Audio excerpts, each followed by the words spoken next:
નમસ્કાર મિત્રો દેશ અને દુનિયાના સુપરફાસ્ટ સમાચારમાં તમારું સ્વાગત છે।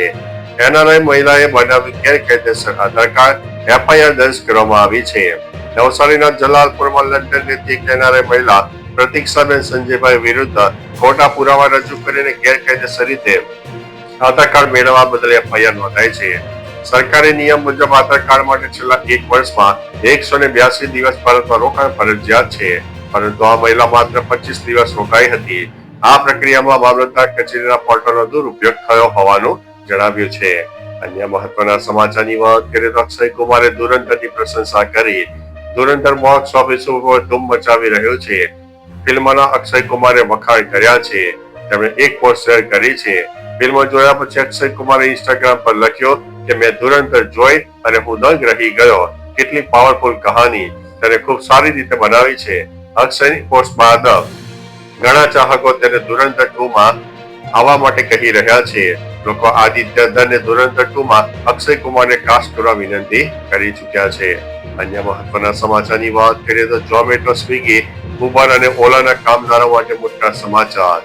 ગુજરાતમાં સ્વિગી, ઝોમેટો, ઉબર, ઓલા જેવા પ્લેટફોર્મ સાથે જોડાયેલા હજારો ગીગ વર્ક્સ માટે ટૂંક સમયમાં રાજ્ય સરકાર નવા નિયમો ઘડશે।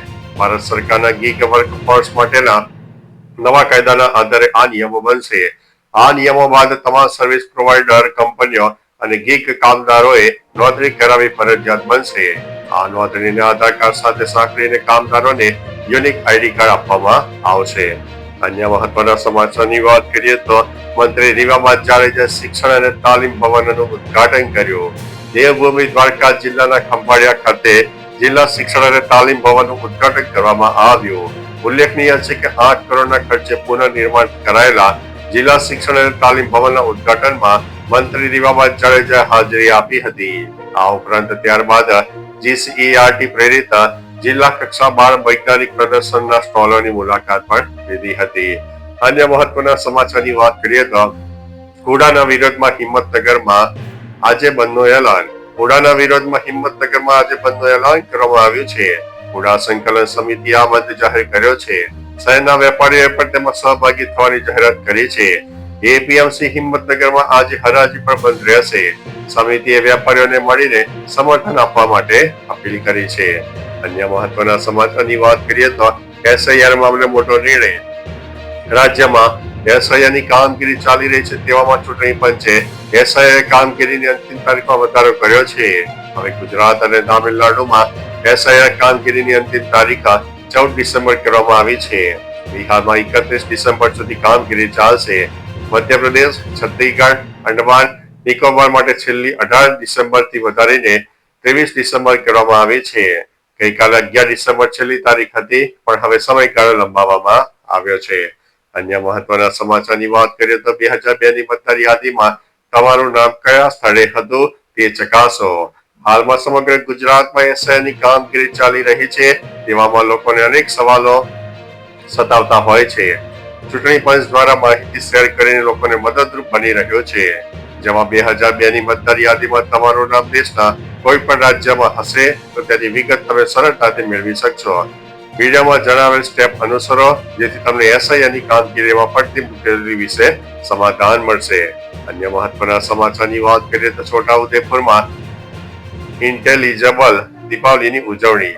યુનેસ્કોની અમૂર્ત ધરોહર યાદીમાં ભારતના દિવાળી તહેવારોનો સમાવેશ થતા છોટાઉદેપુરમાં ઇન્ટેલિજેબલ દીપાવલીની ઉજવણી કરાઈ।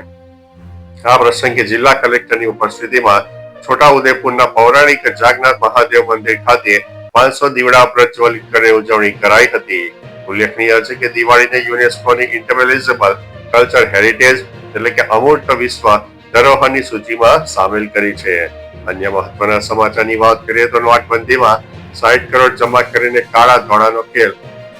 નોટબંધી દરમિયાન બોગસ દસ્તાવેજોના આધારે 2 ફર્મો નીરવ એન્ડ કંપની તથા આરઆર ટ્રેડર્સના ખાતામાં 36.17 કરોડ, 34.35 કરોડ જૂની નોટો જમા કરાવનાર વહસી સંજય ચોક્કસ અને હિમાંશુ શાહ સુનિલ રૂપાણી સામે ઈડીએ કાર્યવાહી કરી છે।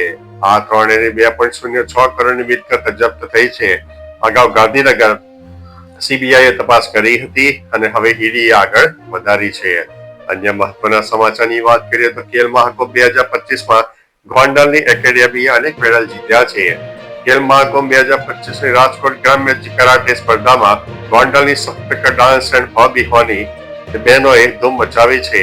પ્રગતિ બરવાડિયા, પૂજા બરવાડિયા, પ્રીતિ છેલાવાડા, જનીસા ભંડેરી અને હિતિક્ષા જસાણીએ ગોલ્ડ, હીરવા માણ્યવીએ સિલ્વર અને મિત્તલ અદાણીએ બ્રોન્ઝ મેડલ જીતીને એકેડેમીનું ગૌરવ વધાર્યું છે. અન્ય મહત્વના સમાચારની વાત કરીએ તો પત્નીની હત્યા કરનાર પોલીસ કર્મીને આજીવન કેદની સજા. છોટાઉદેપુર કોર્ટે સુરતના પોલીસ કોન્સ્ટેબલ અમૃતભાઈ રાઠવાને પત્ની એસસી કંડક્ટર પત્નીની હત્યા માટે આજીવન કેદની સજા ફટકારવામાં આવી છે. 20 ડિસેમ્બર 2022ના રોજ કદવાલના ભીખાપુર ગામે ફરજ પરની બસમાં ઘૂસીને તેના પર હુમલો કર્યો અને હત્યા કરવામાં આવી. પરપુરુષ સાથે સંબંધની શંકાને કારણે આ ઘટના બની હતી.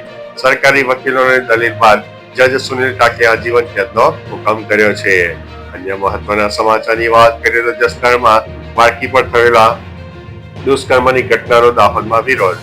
દાહોદ મહિલા કોંગ્રેસ અને જિલ્લા કોંગ્રેસના કાર્યકર્તાએ કલેક્ટર કચેરીએ આવેદનપત્ર આપીને ગરબાડા તાલુકાની આદિવાસી બાળકી પર જસદણમાં થયેલા દુષ્કર્મનો તીવ્ર વિરોધ નોંધાવ્યો છે. મજૂરી કામ માટે ગયેલા પરિવારની આ બાળકીને ગંભીર ઈજા થઈ હતી. આરોપીને તાત્કાલિક ધરપકડ કરીને કડકમાં કડક સજા કરવાની માંગ કરવામાં આવી છે.